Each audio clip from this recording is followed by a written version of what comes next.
She was the first woman radio operator to be infiltrated into occupied France. She would posthumously be awarded Britain's highest civilian honor, the George Cross, and France would give her the Croix de Guerre. But on that bleak September day, she lay alone. How did a person like Noor Inayat Khan, a Sufi, descended from the family of Tipu Sultan, a person born and brought up in a genteel background, end up facing the Gestapo? How did she land in occupied Paris with a false identity and a pistol in her handbag? How did she end up in a bleak concentration camp in Dachau, where she died with the words liberty on her lips? Why could the Germans not break her spirit? It is this intriguing and inspiring story that we are going to hear today. Noor Inayat Khan was born on the 1st of January 1914 in a monastery just outside the Kremlin in Moscow.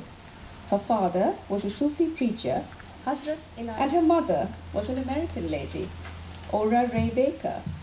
Hazrat Inayat Khan had been instructed by his teacher to take Sufism to the West.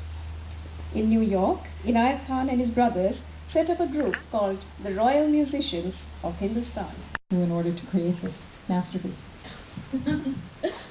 That's nice. Well, I'll tell you how I came to this story actually, because as you know, I work as a journalist and I'm always looking for, interesting little stories to write about. And it was the 50th anniversary of VE Day, which is the liberation of Europe, so 50th anniversary of winning the war. And there was a lot of write-ups in the British papers about various things. And one of them was on Indian veterans and their contribution to the war effort. Because as we know, there were 2.5 million volunteers, Indian volunteers, for the Second World War. And their contributions really never been recognized.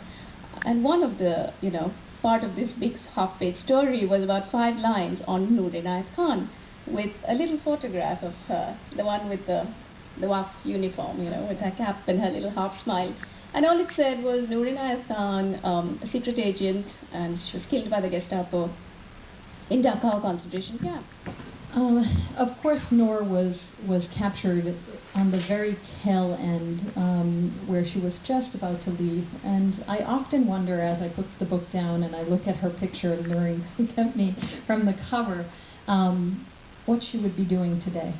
And it's something that no one can answer, but I think you looking into her life, I would love to answer that question just merely as an opinion. What do you think that this woman, because she had 2 very different sets of personalities, as a spy princess, but very much as this almost timid, very traditional lifestyle, and then that very, that spy princess side. So what was she destined for in your mind?